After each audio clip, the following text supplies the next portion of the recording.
Well, today we usher in a new era of peace between Israel and the Arab world. I just came from The United Arab Emirates and Israel announce a historic deal establishing diplomatic ties. Hello, I'm Arnold Naidu, and this is The Heat.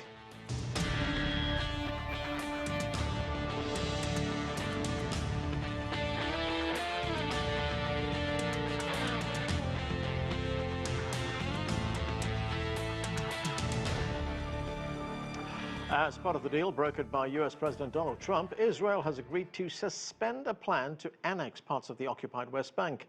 The agreement makes the UAE the third Arab country after Egypt and Jordan to have full diplomatic ties with Israel. While some have called the talks a breakthrough, others remain skeptical. For all the latest, let's go now to CGTN's White House correspondent Nathan King. And Nathan, firstly, how did this deal come about? Well, I'm glad you asked that because it's a bit of a surprise, isn't it? Now, look, let's face it, the UAE, as we know, has been probably one of the closest of the Arab Gulf countries to Israel, or not formally, for a long time. And it also has very close ties to this White House. But we were definitely not expecting this. Let's just put this in a historical context. You know, we had 1979, the Camp David Accords, Egypt, and then 1994, Jordan. This is the only third Arab country to do so, and I think the first Gulf country as well. So this is definitely, no matter what you think of this White House's Middle East policy, this is definitely a diplomatic triumph. Now, it does seem to be brokered by the president's son-in-law and advisor, Jared Kushner, who has very close ties to the UAE in a number of ways. And also, it seems that the impending movement by the Israeli government, and I say that with obviously Benjamin Netanyahu as prime minister, but also Benny Gantz involved as well, having to sort of deliver on this promise to annex more of the West Bank, essentially occupy more of the West Bank. That, of course, would have led to a rupture in the Arab world. So there was a pause. They are not getting rid of it, despite what we heard from President Trump today. And that seems to be the deal that was done with the United Arab Emirates. So that annexation will not go ahead, but it's on pause. It's definitely not gone away together. But still, an incredible movement considering, the history of all this. So, Nathan, as you say, the president's son-in-law, Jared Kushner, was someone who was involved in this deal. President Trump, or his administration, I should say, is taking credit for this. What's in it for President Trump? Well, I mean, how many days till election? I don't want to be cynical, but, this is obviously a very nice thing to put on your election ticket, that you've actually got another Arab country to recognize Israel, especially when you are running for re-election and had such a hardline policy when it comes to Iran, for example, and also problems in the Middle East generally. So, I think it's good. Also, it should not be lost that Benjamin Netanyahu, the Prime Minister of Israel, is in trouble, not for the first time, and this is good for him as well. My big question is, and, call me a cynical old diplomatic correspondent, but how much of this was run out of the State Department? Because the Palestinians were not consulted, as they weren't consulted on the deal between the White House and the Israeli government that led to the annexation plan in the first place, nor were a lot of Arab capitals, at least out in public. How much of this was to do with sort of political concerns, and how much is going to be delivered? And I'm sure you're going to talk about this later on in your program, but the United Arab Emirates was saying, look, this is a step-by-step process. So we're not getting a full diplomatic recognition exactly yet. And also, to me, where was Saudi Arabia? We haven't really heard much. And what is going to be the reaction of the rest of the Arab world? And the Palestinian reaction has been stinging. I mean, some of the texts between Palestinians and UAE officials have been quite damning. Thanks, Nathan. That's CGTN White House correspondent Nathan King at the White House. Well, let's go to our panel right now. Joining us from Jerusalem, Jeremy Saltan is a Knesset insider and political strategist. Here in Washington, Omar Baddar is a member of the Arab American Institute's National Policy Council. With us in Washington via Skype is Negar Mortazavi. She's an Iranian journalist and commentator, and Harlan Ullman is chairman of the Killowen group. Welcome to all of you. Let's start in Jerusalem with Jeremy. And Jeremy, this is mostly a diplomatic deal, but how important is it for Israel, both from a diplomatic point of view and for its security? So there's definitely the diplomatic aspect, and of course there's the political one. In terms of security, let's be honest about this. There's no real conflict here between the UAE and Israel. There's never been shots fired between the two countries. It's quite away from Israel all the way to the Gulf. What we have here is a diplomatic victory because the UAE, as well as a majority of the Arab and Muslim nations, do not recognize Israel. Out of all of the UN countries, Israel has the least amount of recognition from other UN member states. So for sure, this is very big in terms of that aspect. But you know, your correspondent also mentioned this, that we know that it's very, you know, there have been very warm ties with the Gulf for quite some time. However, politically, I'm not so sure that Netanyahu is going to go ahead and win any points here. We talked about the price that he had to give up, and that is, of course, the idea of applying Israeli sovereignty to the settlements, which was something that he promised in 3 elections over the last year and a half. So I'm not so sure that he's going to be able to get any political points, but from a diplomatic perspective, Israel's standing has never been any better, and the Palestinians has really never been any worse. Although that promise to annex the settlements, Jeremy, it was fudged a bit. It's been delayed or suspended. But Jeremy, I'm going to ask you about something else. The statement, the joint statement that came out, says that this paves the way for what's being called a strategic Middle East agenda. What does that mean? Well, you know, the way the Americans view the Middle East, or at least the Trump administration, is just very, very different from what we've seen from previous administrations. What this administration tries to do is look at things as they are on the ground, as opposed to looking at things in terms of the abstract, in terms of a vision of what could be. They look at the Middle East as it is. And obviously, if you're going to go ahead and have that strategic vision, and you're going to try to go ahead and resolve the Israeli-Arab conflict within a state-by-state process, this is the low-hanging fruit, and that's what this means. All right, let me go to Omar Baddar. Omar, as Nathan King told us in his report, there have been some very sharp words exchanged in tweets and emails. In fact, there was a tweet by the Palestinian leader, Hanan Ashrawi, and she said, "May you never experience the agony of having your country stolen. May you never feel the pain of living in captivity under occupation. May you never witness the demolition of your home or murder of your loved ones. And may you never be sold out by your friends." Friends there in quotation marks. What do you make of this accord? Is it really as big a deal as it's being made out to be, Omar? Not really. I mean, I really think of this as a cheap political stunt by the Trump administration to try to score some kind of victory ahead of the election. I mean, you saw that Trump was talking about it as if it was brokering a historic peace deal between enemies, when what we have in this case is really a tight relationship between the UAE and Israel that has been going on for many years.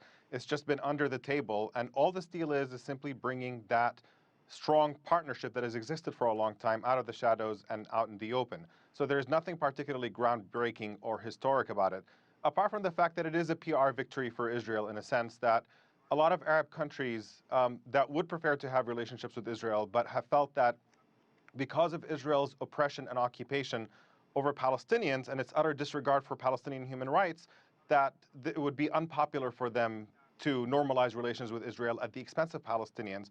And anytime that you get an Arab government to just disregard public opinion and disregard Palestinian human rights in the pursuit of shared other interests with Israel, which in this case happens to be containing Iranian influence in the region, I think that's the primary shared strategic interest between the UAE leadership and the Israeli leadership.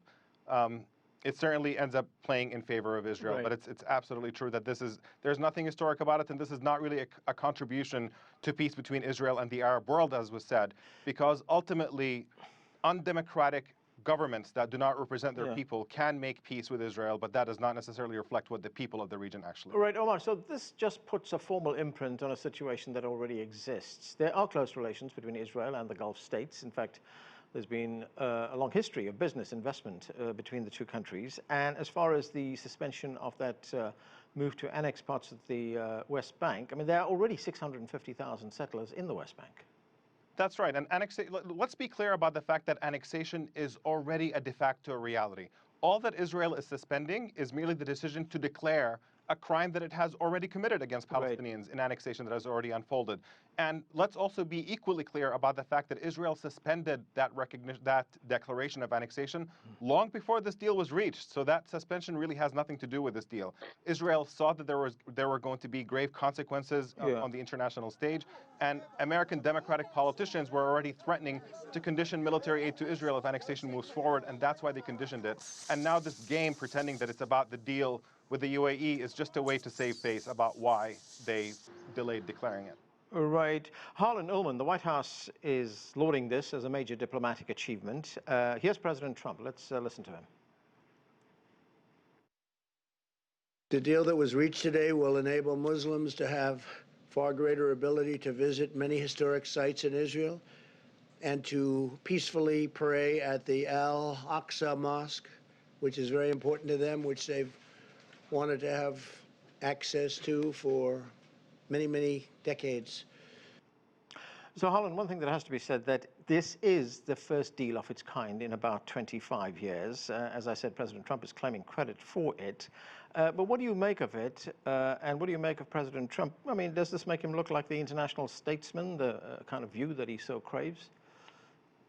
First, you cannot be too cynical. Look, this deal is not a peace agreement, but it's a first step. And you have to realize the target for this is Saudi Arabia. Unless or until the Saudis can be brought into the peace process, it's not going to work. And yes, of course, the UAE and Israel have long relationships. This is a positive step because now Benjamin Netanyahu, who I think has been a horrible prime minister in terms of what he's been doing in his dealings with the West Bank, now has said they're not going to annex. Now, you can argue they were never going to annex. This is a positive step forward.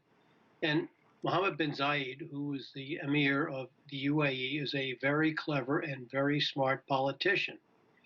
And so if we had competency in the Trump administration, which we don't, but if we had, this is a way of leveraging Saudi Arabia because we have to have a real peace agreement with Israel and the Arab states, which means Saudi Arabia in the Middle East. This is a positive first step, but it is a small one. And how we would follow up in a Trump or a Biden administration is really critical. Let us not neglect the gains here, despite all the cynicism. But the point is, we need a broader strategy, and that strategy, in my mind, has to be based on how do you move Saudi Arabia ultimately, as King Fahd said many years ago, to recognize Israel, to end the Arab-Israeli conflict in the Middle East, which is extremely important for everybody. So the next steps are crucial. I am very suspect of whether or not the Trump administration has the capacity. And if Joe Biden is elected, I hope that the Democrats have the strength of purpose to move this to a next stage. This is a positive small step, but it is only a small step and is far from a peace agreement. All right, let me bring Negar Mortazavi into the conversation. Negar, the United Arab Emirates, of course, is 7 emirates, which has not really played a really big role in regional geopolitics. But how does this change the regional power alignment in the Middle East? Well, the UAE is a fairly small country in the Arab world, not a very big population, but it's one of the largest economies, I believe the second in the Arab world. So in that sense, it has a big influence or clout, if you may. And I think that's what makes this basically coming public of this already existing alliance more symbolic. Again, as Omar, I agree with Omar that probably the losers of this would be the Palestinian people, because it doesn't seem like much is gained in the sense for the Arab-Israeli conflict, as in for the Palestinian people. Maybe for the UAE, I'm sure there's security cooperation. It's going to be beneficial to the UAE, and there's also the legitimacy, the image of this increased legitimacy in the Arab world that's going to Israel, and probably other Arab countries, at least some Gulf countries, are going to follow the UAE. As far as Iran, we've heard very few statements. We've heard from basically a media very close, Tasnim, a news agency close to the IRGC, the hardliners in Iran,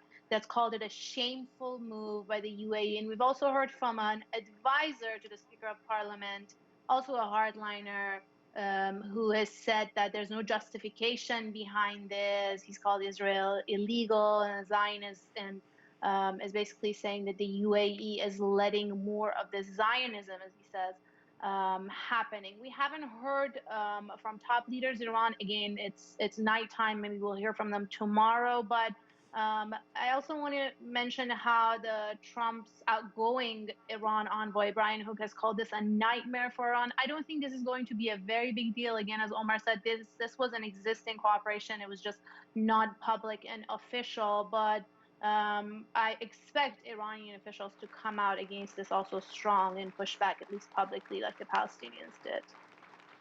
Right. Jeremy, I've been looking at some commentaries and reports coming out of Israel, and it seems there that public opinion is divided. You have the Prime Minister Benjamin Netanyahu, of course, who is welcoming this deal. So is Benny Gantz. But the settlers are saying that they've been betrayed. Yes, indeed. As I said, there's the political aspect of this, and the fact is that Benjamin Netanyahu is the prime minister that comes from the right. And when you're looking at the central campaign promise that he gave not just the settlers, but the entire right wing in Israel, and of course his latest election, which was the 9th election at the head of the Likud, which gave him his largest showing in the most seats ever, was this promise that he would go ahead and deliver based on the press conference that we saw in the White House, along with Donald Trump promising that the application of sovereignty to the settlements would happen after the election. So yes, you're going to expect for sure the settlers, but also a great deal of his base to be very, very, very upset.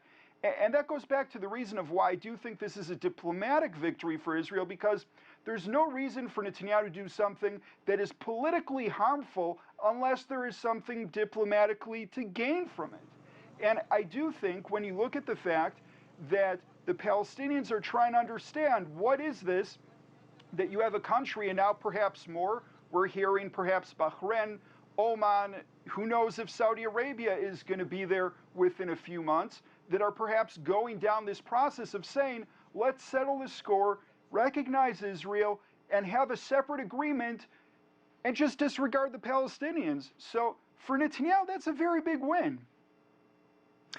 Omar, the United Arab Emirates is framing this deal that it's made with Israel as a step towards a two-state solution. There's one problem with that, of course, and as Jeremy just alluded to that, one of the main parties in that, the Palestinians, have been excluded completely from this.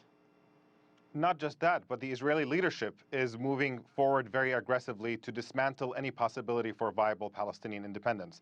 And, so any Israeli from the right who views this move by Netanyahu as a betrayal is simply not paying attention, because the policy on the ground has been one of sustained expansion of illegal Israeli settlements and facilitating the illegal takeover of the West Bank. And all that's happening right now in terms of announcing a delay and all of that is simply political maneuvering, waiting for the right moment. And I suspect that the right moment for Netanyahu will be to see if Trump gets reelected, because as long as the U.S. can be counted on to support the move for several years after it is announced, I think Israel will feel safe doing it. And I think right now the concern is that with this gigantic push in U.S. politics on the Democratic side against annexation and potentially talking about actually applying real consequences on Israel if it moves forward with it, as the reason why Israel is now very, very hesitant to proceed with it. Just to iterate another point on sort of the recognition that could potentially come from Arab governments, this is ultimately a matter of governments that are not representatives of their own people. And Israel has a choice to make. Does it want to keep the Arab world under dictatorships forever and simply make peace agreements with regional governments, or does it want to get real acceptance in the region by the people of the region? And if the latter is the case, then there's really no way around lifting the boot of occupation and oppression off the necks of Palestinians. That is the only way to go about it. There is nothing positive about this step, because the entire Arab world has already offered the Arab Peace Initiative to Israel. They offered already to recognize Israel in exchange for Israel ending the occupation of the Palestinian territories. And Israel rejected that offer. So when you see moves to normalize in spite of that, then there is really nothing positive about it, apart from the fact that Palestinian rights are being undermined in the process, and that's really all that's unfolding, and that's why the Palestinian reaction has been rightfully harsh to it. Jeremy, what's your response to that? Look, my response is that the Palestinians are in the position that they're in because they put themselves there. Let's remember that dating back to the Peel Commission during the British Mandate, the Palestinians have said no to every single deal that's been put in front of them. Israel said yes to every deal. And of course, if you're looking at the most recent from the Madrid conference through the Oslo, if you're looking at Camp David, if you're looking at Taba, if you're looking at Annapolis, if you're looking at the Kerry shuttle talks, Israel's always said yes and the Palestinians have always said no. They can fight over 70%, 90%, 98%, but whatever it is, the reason the Palestinians don't have a country is because the Palestinians said no to every offer that was on the table. I'm sorry, that's an absurd rewriting of history. The two-state solution, I mean, it's very convenient that you want to go all the way back to the Peel Commission and whatever else, but the two-state solution was accepted by Palestinians in the late 1980s, which was a massive compromise because Palestinians gave up 78% of their historic homeland. They recognized Israel, and all Israel had to do is end the occupation of simply 22% of Palestine. Okay. And what they did ever since has been a sustained expansion of settlements that has made Palestinian independence impossible. And that's what you see, is that whatever's left of Palestine is basically a Swiss cheese collection of pieces of land that are not contiguous and are not viable and can never be considered a state by anybody who has the most elementary levels of common sense. Okay. Harlan, Ullman, are you going to contest the fact that I said that they've said no to every deal?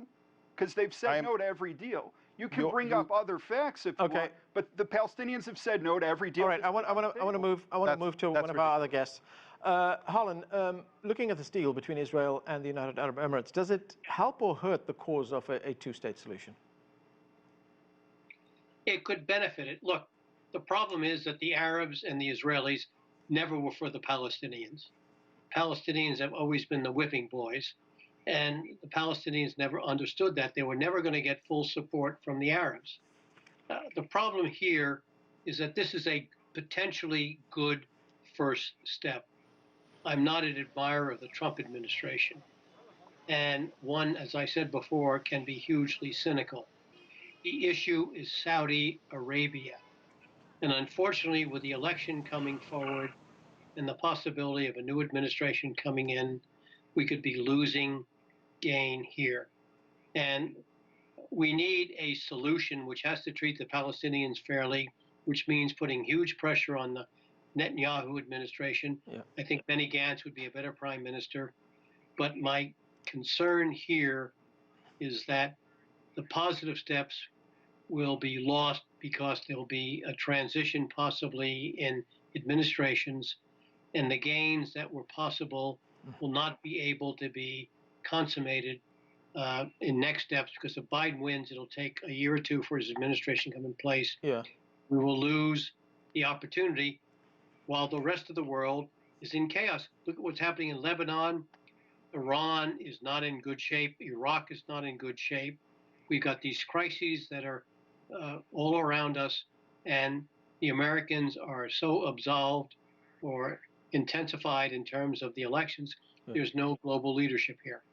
Negar, the Iranians have been trying to improve relations with the United Arab Emirates. In fact, it was just 10 days ago that the Iranian Foreign Minister Javad Zarif was talking about the need to reinforce ties with the United Arab Emirates. Will this deal now endanger that in any way? Do you see that change? I think it may overshadow it to some extent. Not that Iran won't be able to live with a country that has relations with Israel. I mean, many European countries do have diplomatic ties with Israel, and Iran does have diplomatic relations for them. So it's not impossible. It might overshadow it. It might be more of a war of words. But at the same time, UAE is a close neighbor to Iran. There is a lot of, there at least used to be large economic ties. There's a big population of Iranians or people of Iranian descent who live in the UAE. And it's just not a neighbor that Iran can continue to have bad relations with forever. So I think that at least within part of the Iranian political structure that's looking for more engagement, that might continue. But again, this is more, I see this more as a public stunt and also probably a push from the Trump administration for some kind of a foreign policy win. We have to remember President Trump has constantly talked about getting a better deal with Iran. Well, that requires, very disciplined, sustained, and probably complex diplomacy that's just not in the ability of this White House. So this is, I think, a quick fix sort of foreign policy win in the Middle East, similar to the move of the American embassy to Jerusalem. That's more of a unilateral or a one-sided issue as opposed to an actual deal that's give and take, meaning some take for the Palestinians in it. Omar, here's one possibly additional problem for the Palestinians, and that is the Israelis really have no motivation or no compulsion to have to negotiate right now. They can basically fold their arms, sit back, and they're getting what they want without any negotiations, without any fight whatsoever. I think that is largely correct. I mean, the place where the pressure needs to come, I mean, Israel is dependent on U.S. support, and I think that a shift in American policy would be incredibly consequential on the front of actually helping Palestinians achieve the human rights that they're fighting for. But it's very clear that this is never going to happen under the Trump administration. So it's just a question about how a potentially incoming administration could handle policy a little bit differently to see if there's an appetite for real consequences for Israel. Alternatively, there are two other things that are really important. There is an international boycott, divestment, and sanctions campaign that is seeking to apply pressure because of the failure of world governments to step in and apply accountability for Israel, to bring that accountability themselves and apply pressure on Israel until it respects Palestinian human rights. And the third avenue is potentially Palestinians pursuing things at the United Nations, at the International Court of Justice, and see if you can implement international mechanisms to put an end to Israel's colonization of the Palestinian territories. It's blatantly illegal. It's condemned by every human rights organization in the world, and it just needs to happen. Jeremy, very quickly on that question of how motivated will Israel be to negotiate, I mean, is Israel concerned about these other factors that Omar just mentioned, things like the BDS, things like the International Court of Human Rights? Well, I can just say, first, if Joe Biden becomes the next president of the United States, he just called this a historic deal. I think if the Palestinians are waiting for Biden, they're going to see that there's not going to be too many differences between the two. In terms of the UN and the ICC and such things, I don't think Israel's worried too much because, as was said by many previous guests, we do have American backing. Okay. We are going to have to leave it there. Thank you to all of you for being with us. That is it for this edition of The Heat. I'm Arlen Naidu in Washington, D.C. Thanks for watching.